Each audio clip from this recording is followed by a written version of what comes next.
Treasurer. We are so glad that you're here tonight. In fact, on a hot July night, I just commend all of you for coming. It's just wonderful to have you. My name is Pam Clopel, and I'm president of People for Portsmouth. And we have a mission to achieve good governance in Portsmouth through voter registration, education, and participation. And this is your participation tonight. We will support candidates who govern with transparency and responsiveness, who want to achieve financial stability, who want to encourage business growth, who want to assure equal protection and justice for all citizens, who want to prepare all children for educational success.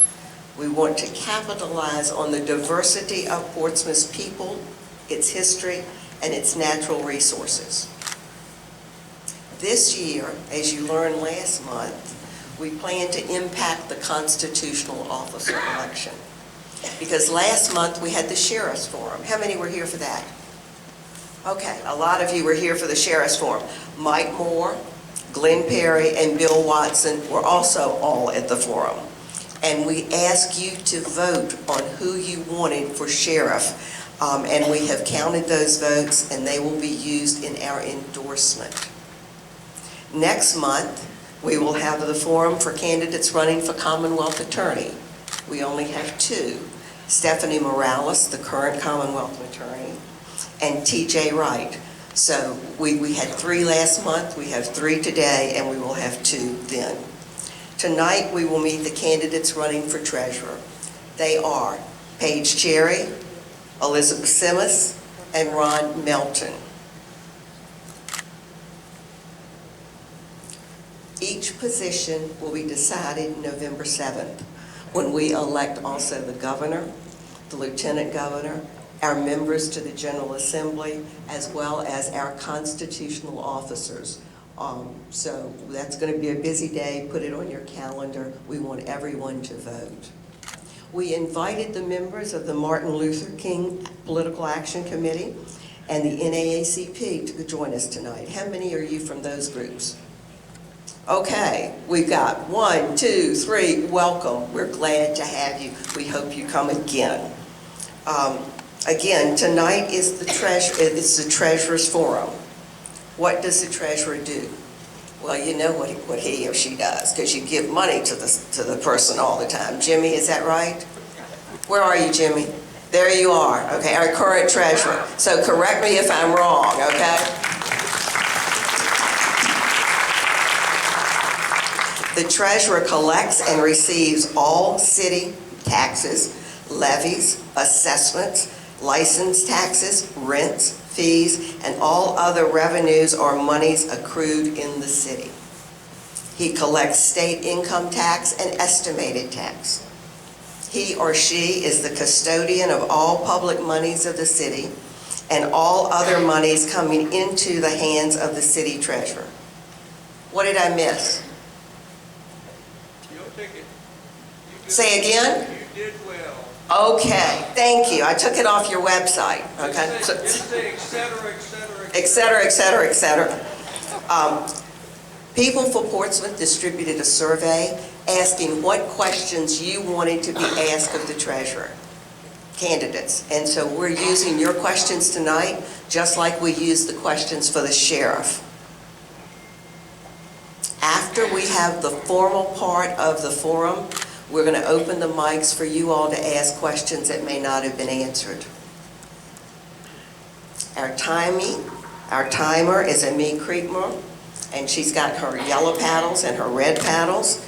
We have the question chair, Julie Boone, and back by demand is our moderator, Steve Batten. He did so well last time that we asked him to come back. We're just delighted to have you.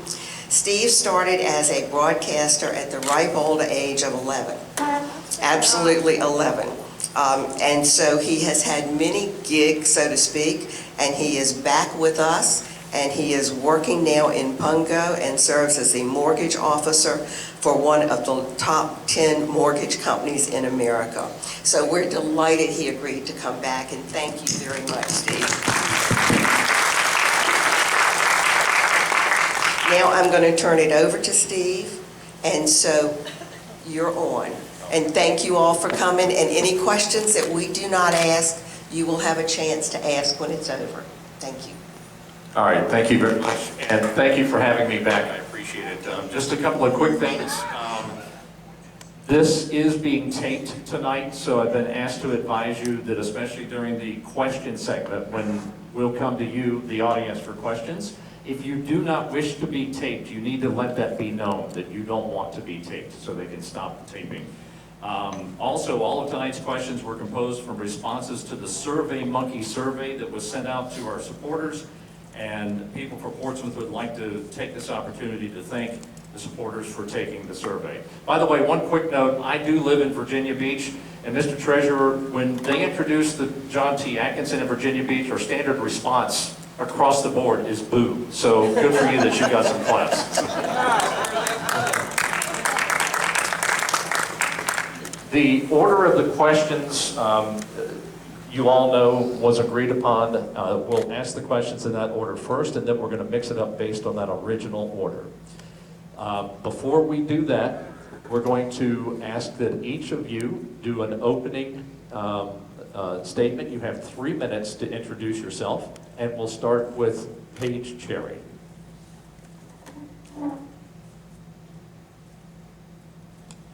Thank you. Good evening. Good evening. Good evening. I'm Paige Cherry. I currently serve as the Vice Mayor of the City of Portsmouth. And I'm running for City Treasurer as an opportunity to continue to serve. I've served our country, Desert Storm, received a Bronze Star for that. Shortly after that, I came to Portsmouth, where I started serving on boards and commissions. And I learned about the City of Portsmouth. I learned about housing, development, planning, finance, and that readied me for the position of council person. Then I joined the City Council, became the council go-to person for budgets and finance matters. This is something you well know. But during this time, I spent 25 years working for the federal government. After that, in resource management, in housing, finance, acquisition, contracting. And now I oversee the medical budget for 42 Coast Guard clinics across 12 districts with 136 bays, about $21 million a day as part of a $400 million budget. And I want to bring that service and that experience that I have to bear for the City of Portsmouth and Treasurer's Office to ensure that we have top-notch service, that's a fine office with some fine employees, but now that Mr. Williams is leaving, they're going to need some fine leadership.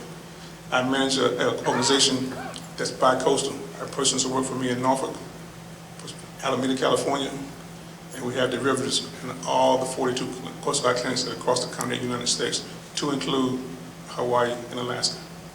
So I want to bring these skills to bear for you, to be your next treasurer, to ensure that your money is safeguarded, invested properly, and returned, and that each citizen, every citizen, gets a fair and opportunity to pay their taxes, not just on time, but in a manner that's conducive to their financial situation. So our young, our elderly, and our low income will have other opportunities to pay their taxes that won't be a burden to them. So thank you, and I solicit your support. And on November 7th, if you want to vote for experience, vote for Paige Cherry.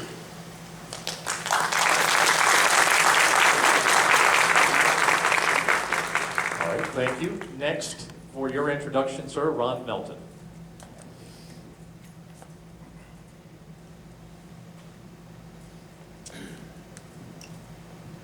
Thank you. First, I'd like to thank the people from Portsmouth for supporting this forum tonight. And I'd like to thank all of you for taking your time out of your busy day to come tonight to get involved in your city government. I'm Ron Melton, candidate for city treasurer. I am a native of Portsmouth, born and raised. Went to Wilson High School. I served in the Virginia Army National Guard, and while doing so, I earned my Bachelor of Science degree in Business Administration from Christopher Newport College of the College of William and Mary. I started my financial background with Nissan Motor Corporation as the regional supervisor for administrative services there. I handled the dealer network accounts receivable management. From there, I went to Portsmouth General Hospital, where I was the director of patient accounting and I handled over 40 people, as well as bad debt collection. I have served in the city treasurer's office now for over a decade. My current position is personal property supervisor, where we have an annual billing of over $23 million. I'm also involved in other areas of the treasurer's office, to include state income tax, real estate tax, and other local taxes. What I'd like to say to you tonight is that I have the education, the qualifications, and the experience to be the next city treasurer. Thank you so much.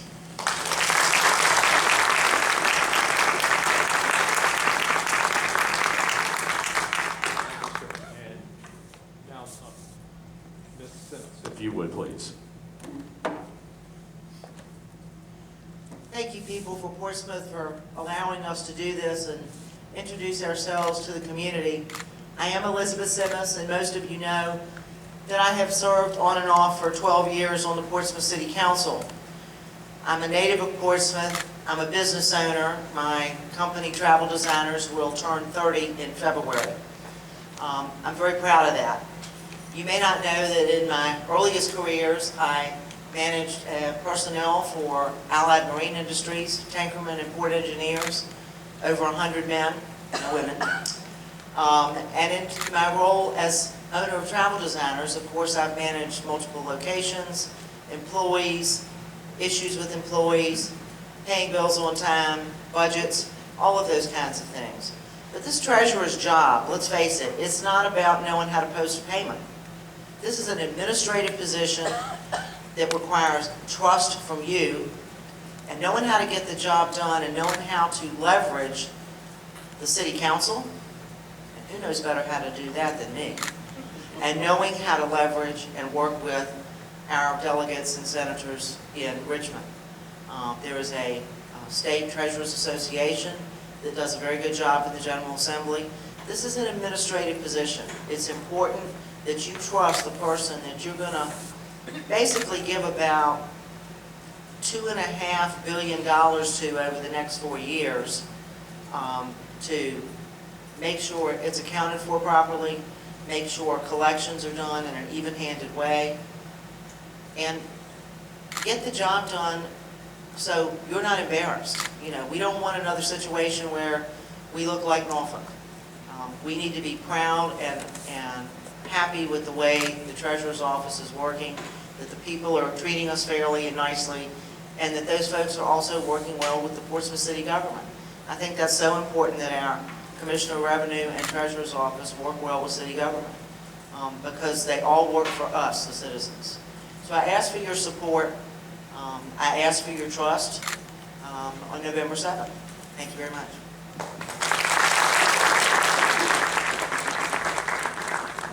All right, thank you. Now we'll start with our questions, and keep in mind you have two minutes to respond to these questions, and we'll start in that same order. First, we'll start with Paige Cherry. Confusion remains about why, as head of the city's Democratic Party, you missed the party's filing deadline for this election. Was that an error or a decision? Please explain your attitude towards deadlines, since the Treasurer's Office must meet reporting deadlines imposed upon the office and must enforce deadlines imposed on Portsmouth citizens. First of all, it was not intentional. I've been with the Portsmouth Democratic Committee for over 20 years, served in several positions there. The reporting the information was sent to have but it was sent for the delegates' positions. It was not sent for the constitutional officers. But it was out there. It was out there to be had, and I didn't go get it. That's not an excuse, that's the fact. But that's not always the same. As the years go by, as the senator can tell you, there was some time when you automatically have a primary unless you request it otherwise. So the process changed with administrations. And I've been there for that process for 20 years. So there's no way I would do it intentionally. No purpose for me. I had nothing to gain by doing the attention because I wasn't running as a Democrat anyway, because I'm a federal employee and I couldn't run as a Democrat, so it wouldn't have benefited me at all. I'm probably the only person who got hurt by it, because those who didn't have to run the primary didn't have to spend the money, didn't have to campaign, didn't do anything. They had to go to the caucus, which I'm participated in, so they got to be the automatic nominee in some cases. So no, it was simply a matter of, there was an email out there that I didn't read, that had that information in it, that asked me to go to a website to pull that document down. But I returned the documents that were sent to me, and I got information back from the party that said, everything's fine. If we need anything else, we'll let you know. But no one will ever let me know, so I never returned anything else. But I will take full responsibility for that. I probably should have went to my email better. But you know, I have a lot of things going on, and I just missed that one email. Thank you. All right, thank you for your answer.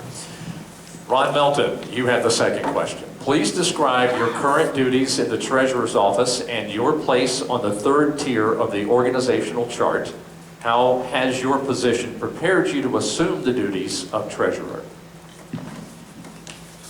Well, yes, right now, the office title I have is Supervisor of Personal Property Tax. And I take that very seriously. We sent out over 68,000 bills just in the month of April, which you all know. You probably paid it, right? You're all current on your taxes. Shake your heads, yes. Very good. Okay. So along with that comes the process of our collection activity. I'm responsible for the billing all the way through our distress collection activity.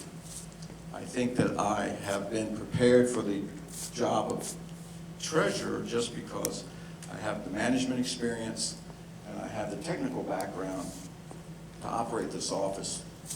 I have been involved in all facets of the office, not to include all tax areas, real estate, personal property, local taxes, which we call food tax, cigarette tax, all levels of the tax areas in the office. I feel like I am the most qualified person for this job based on my qualifications again, my experience, my education, and I want to just continue to tell you that because I am, I think I'm the most qualified person to have this job. Thank you.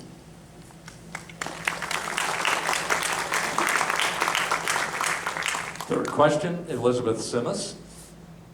Last year you campaigned for a seat on the City Council, promising voters the city would benefit from your years of experience on previous city councils, your connections and influence on regional boards and commissions, and your commitment to stabilizing our government. You won the seat, celebrated your victory, then 6 months later you announced that you wanted to abandon your new seat on the council to run for city treasurer. How do you justify this change of heart to organizations that endorsed you and to voters who elected you to serve on the City Council for 4 years? You all know I've been a public servant for many years. And quite frankly, the honest answer is that last year, my intention was to resign from the City Council at the end of my term because I was so disgusted with the city government at the time. It was not until we convinced John Rowe to run for mayor that I agreed to run for re-election to my seat. And indeed, that was a joyous time, and indeed, the city is in a much better position today and stabilized than it was this time last year. It's a pleasure and a joy to work with the majority of the members of the City Council now. We get along very well and get a lot of work done. But I had some people approach me about running for treasurer when we learned that Jimmy was retiring. And the fact of the matter is, I have a unique set of qualifications to run this office. There's a reason that we don't appoint the financial personnel to the treasurer's role. It is a political position. It is not just punching cards and taking payments. And I am asking you, the people of the city, to trust me to take this office to the next level, you know, for technology, for location of services. Let's get more done on the internet. As a business owner, I get infuriated when I have to go down to City Hall and walk back and forth between the Commissioner and the Treasurer's office just to pay a bill. For some simple things like small businesses like mine, it seems like we ought to be able to just punch a couple of buttons on the internet and get the bill paid. It's not that complicated. But that will be up to the voters if you trust me to take this office to the next level and put my skills to use as an administrator. Thank you very much. All right, thank you. Now, the order of questions will change as we move forward. So this next round, Elizabeth Simmons, you will have the first question. How will your life change if you win this election? How will it change if you are not elected? For example, do you intend to keep your seat on council for the remainder of your term?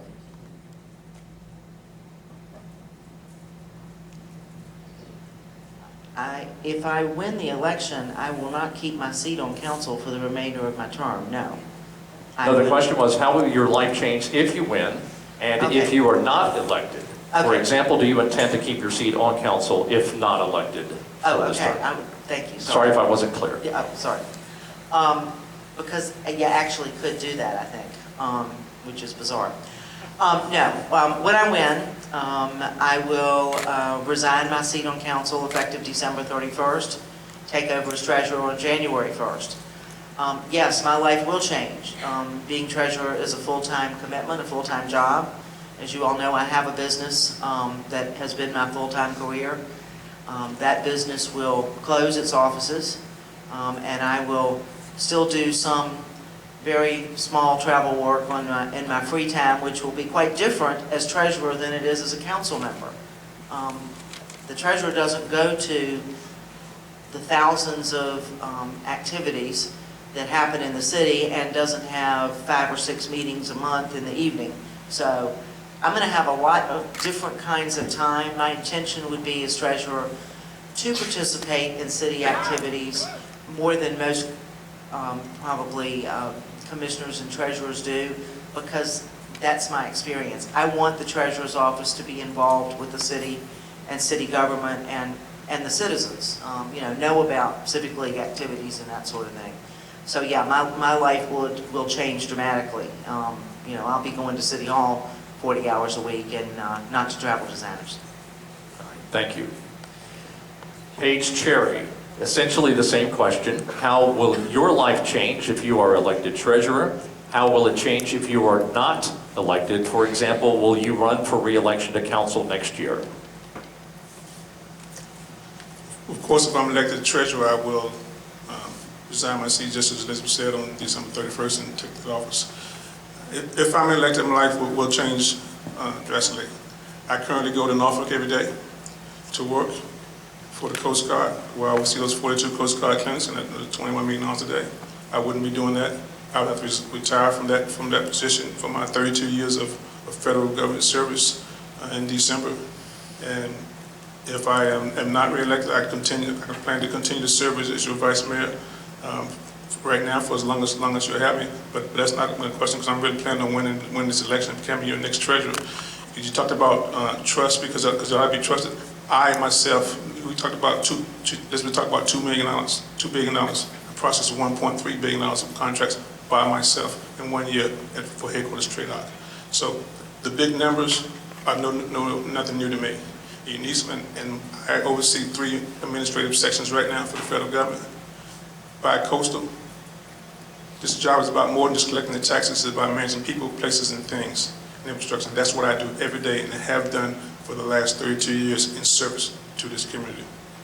Thank you. Thank you, sir. And the final question in this round, Ron Melton. What insights about taxpayers have you gained from working in the Treasurer's office for the last 10 years? I will say this about the insights I've gained.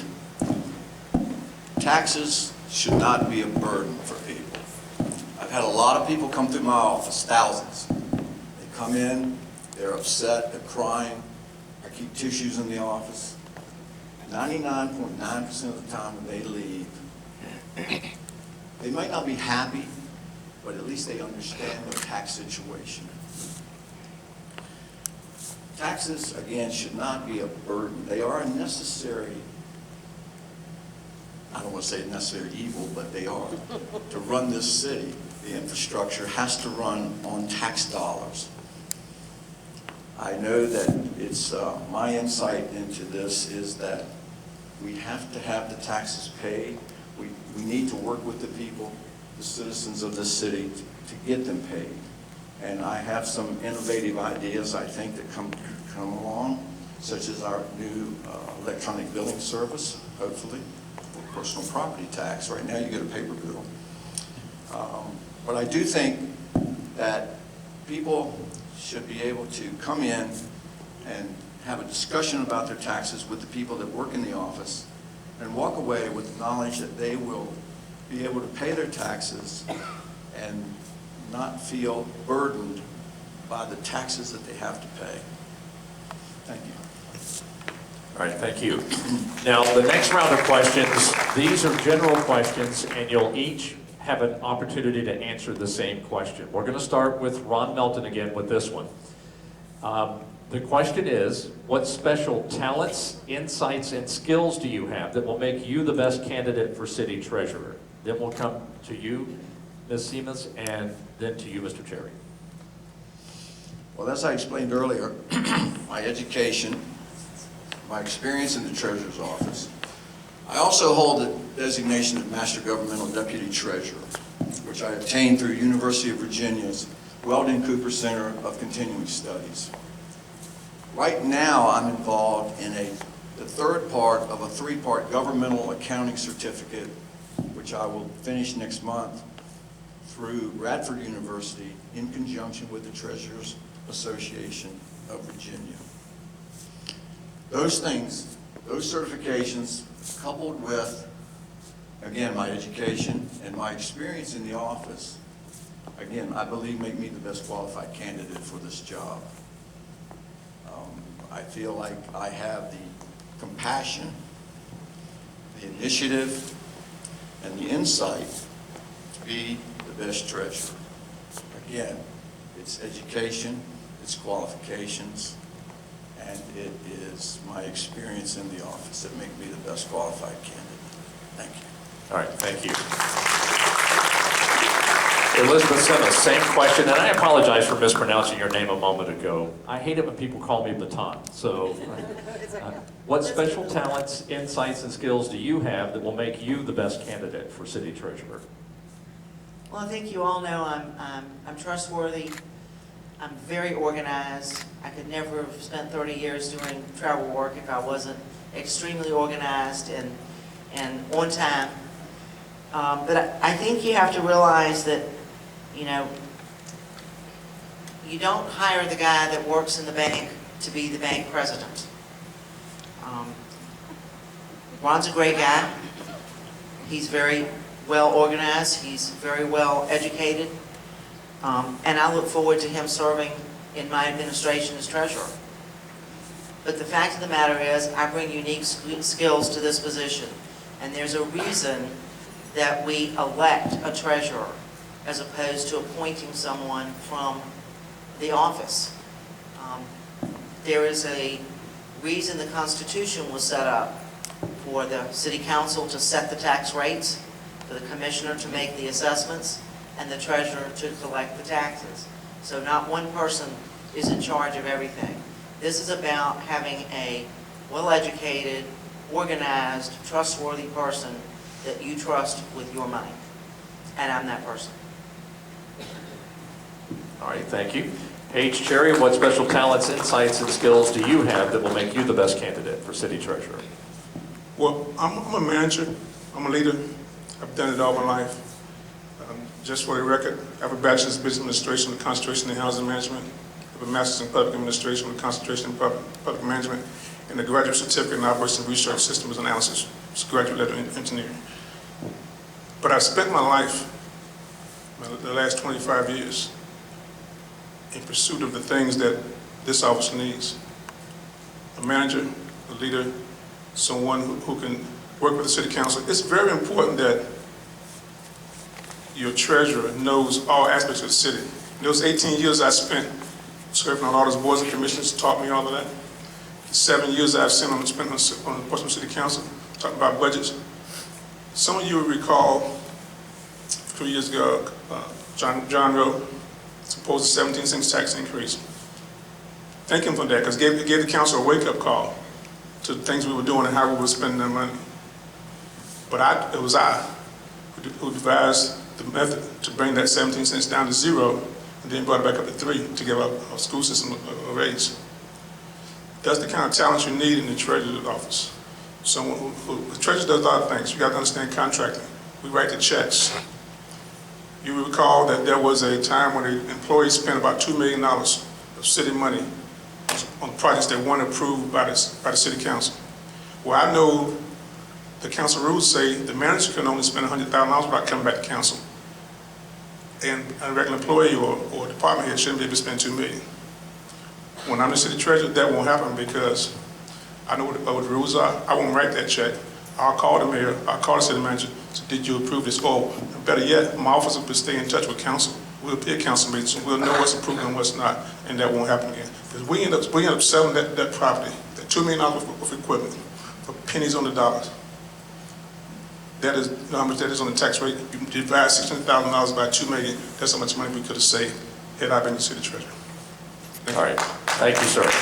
Now, the next question, Paige Cherry, you'll go first on this one. The same question again for all three of you. What qualifications do you have to hold the office? Said them, but I'll restate them. I have the educational background. I do work every day for a living. I oversee 42 clinics, $21 million, part of a $400 million budget.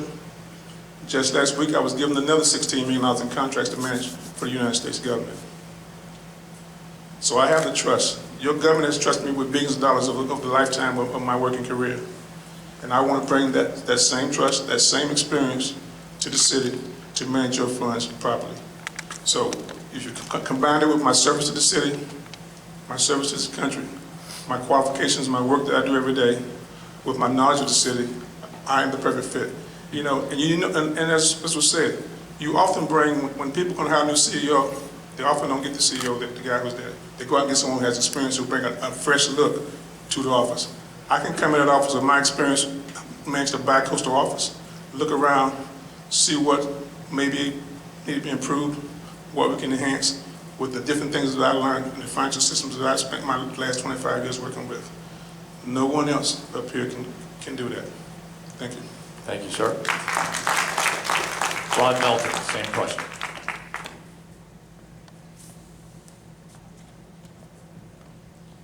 I think I've answered that question. I think it was asked earlier.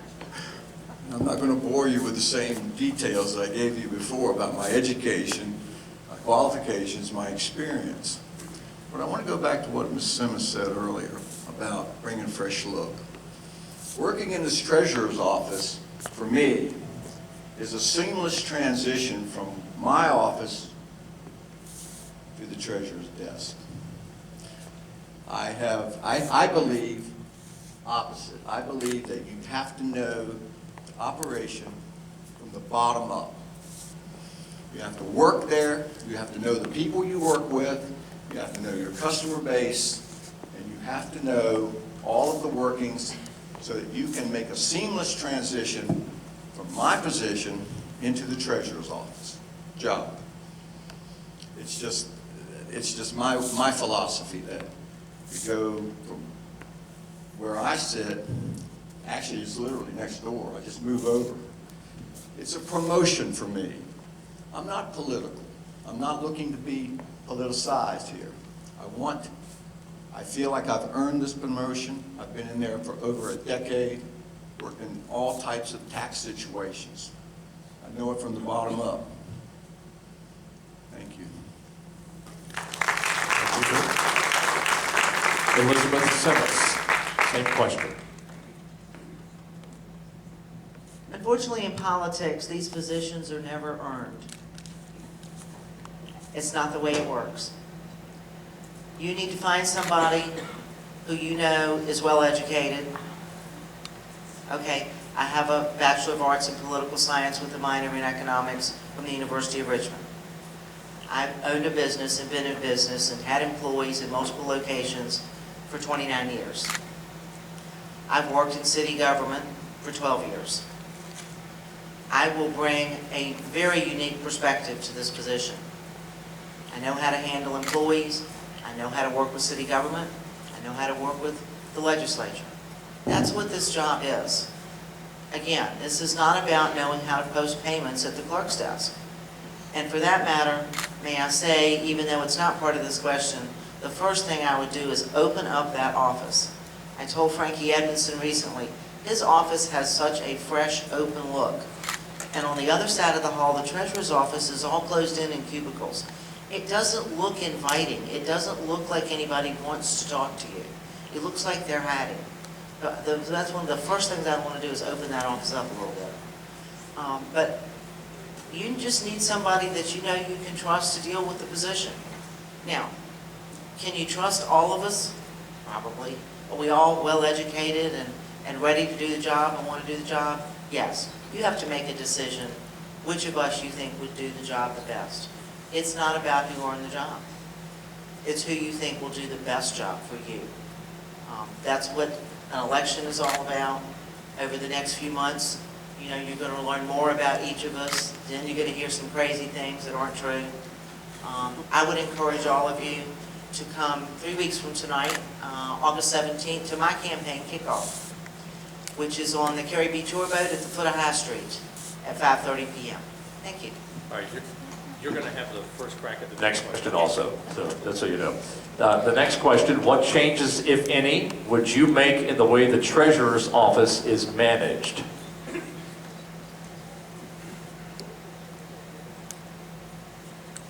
I don't know how I would make changes in the way the treasurer's office is managed, other than I think it's very important that we get the best technology we can. And I don't know that the treasurer's office has the best technology that is integrated as well as it could be and should be with the city finance system. And I would hope that we could work through that. As far as management, because I'm not there, I don't know. I know that my dealings with the people who work in the treasurer's office now have all been fantastic. I have no hangers-on that I intend to bring in as deputies and do other jobs. You know, my intent is to go in and, you know, obviously take a look at all the employees, but my hope would be that they would all stay and do the good job that they're doing right now. Because as a taxpayer and a business owner and a homeowner, you know, I've had very pleasant experiences with the staff there, and I think Jimmy's done a great job of putting them together, and I don't have any intent to make any changes to the staff. Thank you. Thank you. Paige Cherry, same question. What changes, if any, would you make in the way the treasurer's office is managed? I agree with Elizabeth that he has a great staff, two wonderful chief deputies who would probably be very good candidates for the job, who would be very good candidates for the job. But one thing I would do is establish a business liaison. As sitting on council, you get the complaints from everywhere. And sometimes businesses don't feel like they're being heard, or they have to go around and around, as we say, going back and forth to get the answer. I would establish, have a person who's a liaison that they can go to for all their problems, or all their issues, a person who's empowered to actually help them, and so they don't have to run around. I got a call a few months back from a business owner who paid his taxes with a personal check. And he was told that he couldn't pay your taxes with a personal check, but his check was deposited. Doesn't make a lot of sense. Then he couldn't get his money back. So after trying and trying, he came to his council representative. So I had to get personally involved to get his money back for him, so he wouldn't have to pay his taxes twice. So I would have a person there that can take care of that for him, those businesses who be in the business community, go to the business community meetings, and be their liaison and let them know they have a voice in the treasurer's office. I also would have interns. I talked to a young lady in City Hall last week who's been there for 33 years, who came there as a high school, 11th grader in high school. We don't have any of that anymore. There will be opportunity for our young folks to learn about finance, business, and City Hall from the ground up, and keep them in the city. There were 2 people in the office did that. One went off to college, came back. One that went to college just stayed here. So the management of the office, I think the 2 chief deputies do a great job, but those are things I would institute to make it better for the citizens. Thank you. All right, thank you. Ron Melton, same question. The question was, what changes, if any, would you make in the way the treasurer's office is managed? I don't think I'd make much change at all. We have a very fine-tuned office. We have a great staff. It runs like clockwork. But I want to go back to what Ms. Simmons said about opening the office. Commissioner of Revenue's office and the Treasurer's office are 2 different animals. Mr. James Williams set up those cubicles for one reason: privacy. When you're talking about your taxes, you don't want to be sitting there and somebody sitting over here at another desk with nothing separating you. When you're talking about your tax situation, it's a private matter. And he did that for that reason, and it works. And so to open up our office like the Commissioner's office, it just wouldn't work. But you have to go forward with the management. Again, we have a great staff. It's fine-tuned. My management style would be to let my staff do their job. I know each and every one of the 26 people that work in that office, including the treasurer. I know what they all do. I know what they're supposed to do. And they do it, and they do it to the best of their abilities, which is fantastic. I think you can attest to that with your own situations with the treasurer's office. Thank you. And you'll have first crack at this next question also. And it's going to dovetail into what you just talked about. What personnel changes, if any, would you make during your first year in office? None. Thank you. Paige Cherry.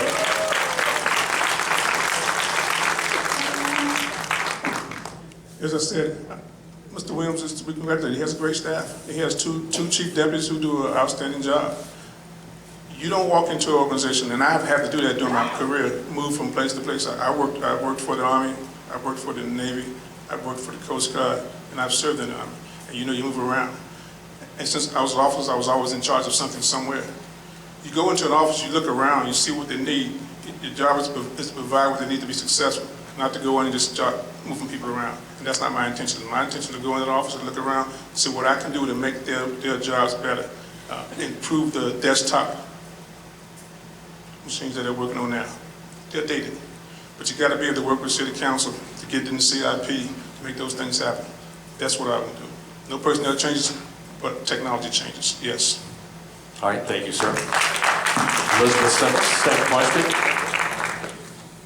I hate to say this, but I agree with Vice Mayor Cherry 100%. Exactly what he said. No changes. Just, look at what we can do to make the office more efficient, from a technology standpoint. But I have no intention to make any changes at all. All right, thank you. The next question, and Paige Cherry, you'll start this round off.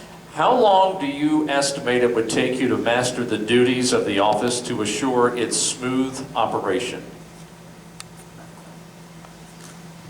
I don't imagine it take me long at all, since I, deal with money on a daily basis and have been doing it in the current position for the last 7 years, managing it for the 42 Coast Guard clinics and the resource management for the last 25 years.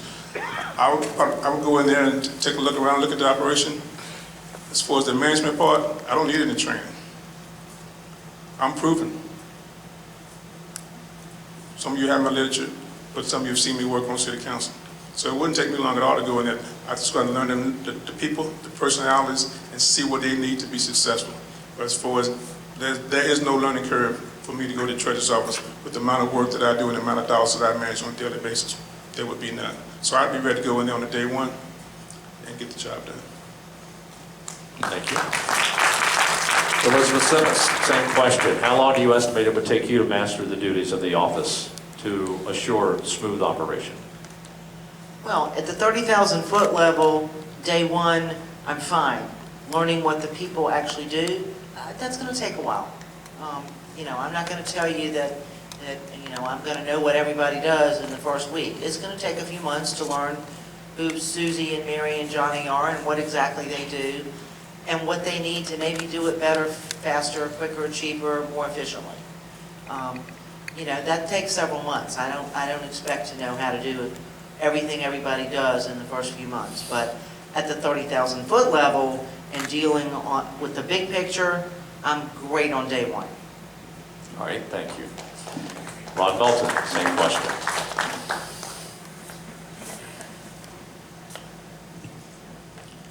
I think they were a bit optimistic. I've been in this office over 10 years. I'm learning right now still every day.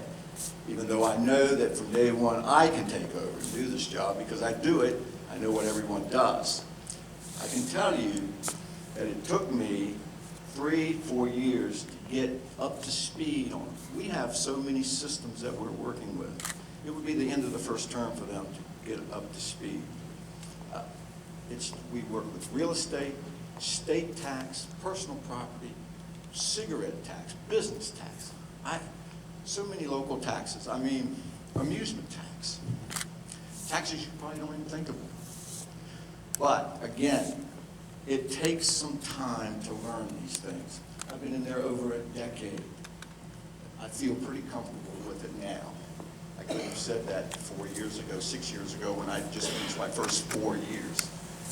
So I think, again, it's optimistic on their part to say that they could be comfortable day one. I don't think that's quite right, but I am starting to feel, I am comfortable in there now, and I can take off on day one. Thank you.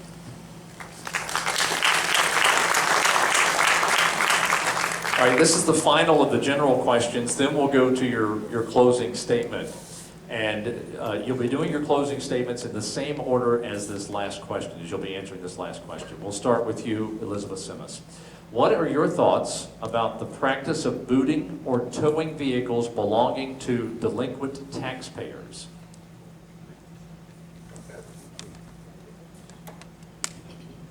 Well, the practice of booting, I mean, nobody likes it. But the fact of the matter is the taxes need to be paid. Now, what's important is that everybody is treated the same way and given a fair opportunity to get those taxes paid. As long as we treat Mary and Johnny the same way and give them the same amount of time to pay those taxes, when all is said and done, I don't know any other way to do it. Now, there's booting on city streets, there's booting on private property. Got to be careful how you do that, but you got to get the taxes paid. And in all fairness, Mr. Williams has about a 99% collection rate. So there's no problem there with getting the taxes in, and you got to get them the way you can get them, as long as it's done fairly. I don't have a problem. Thank you. Ron Melton, same question about the booting or towing of vehicles belonging to delinquent taxpayers.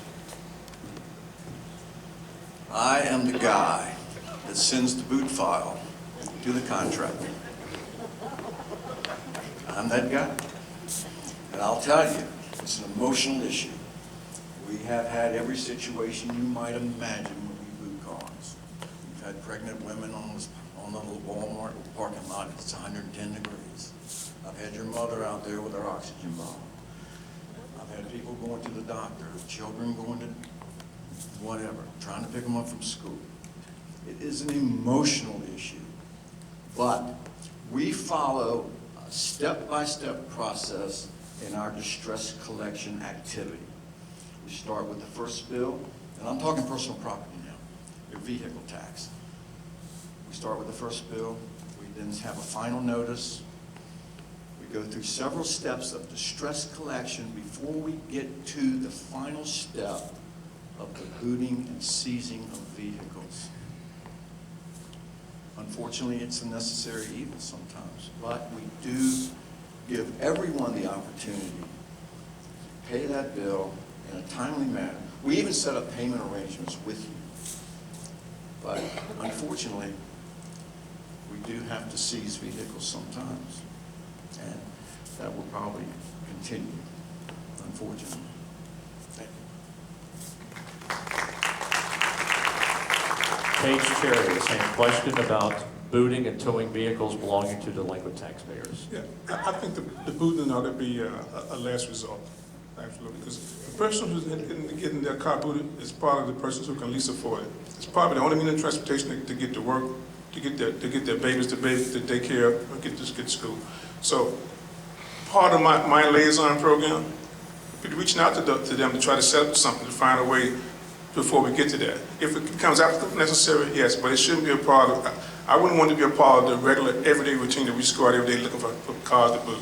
First, we ought to try to work with people, find out what the issues are, put up a payment plan, and if we can work something out before it, because let's face it, you got to pay the taxes, get the boot off, and by that time, somebody might have lost a job. We've heard all the stories in City Hall, but I lost my job because I couldn't get there because my car was booted. Yeah, I've heard those stories before. So that would be the absolute last resort to boot somebody's car. Thank you. All right, thank you. Candidates, that's all of the prepared questions. We'll go to audience questions in just a moment, but before we do that, you have 3 minutes each to make a closing statement, and we'll start with you, Elizabeth Simmons. Thank you very much. Ladies and gentlemen, this election comes down to trust. Who do you trust to accept and invest billions, with a B, of your dollars over the next 4 years? I encourage you to come join me 3 weeks from tonight on the Carrie B, August 17th at 5:30 p.m. to 7:30 p.m. The tour boat will be docked at the foot of High Street. She's not sailing. So come and hear more about my platform. Have something good to eat, something cold to drink. This is going to be an important election about the future of this city and how your dollars, my dollars, are handled. It's critically important that you elect a treasurer that you can trust, that you believe in, and that you believe. I have served you as a public servant for many years. I ask you to continue that trust in me as your treasurer for the city of Portsmouth on November 7th. Thank you. Ron Melton.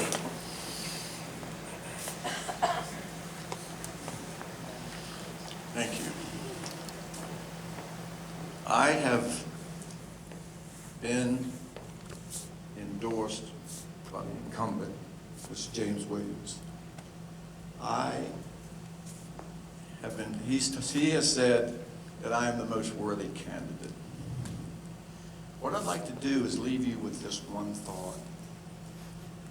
When you go to vote November the 7th, remember, you are actually hiring for this position at that time. When you walk in that voting booth, when you make your mark or you click the switch, and you want to hire the most qualified person for this position, and I honestly believe the most qualified position or person for this position is me. I've done the job. I can do the job. I have the education, qualifications, and the experience it takes to be the next treasurer.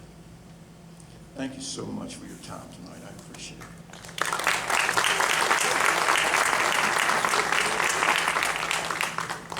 Paige Cherry, if you would please.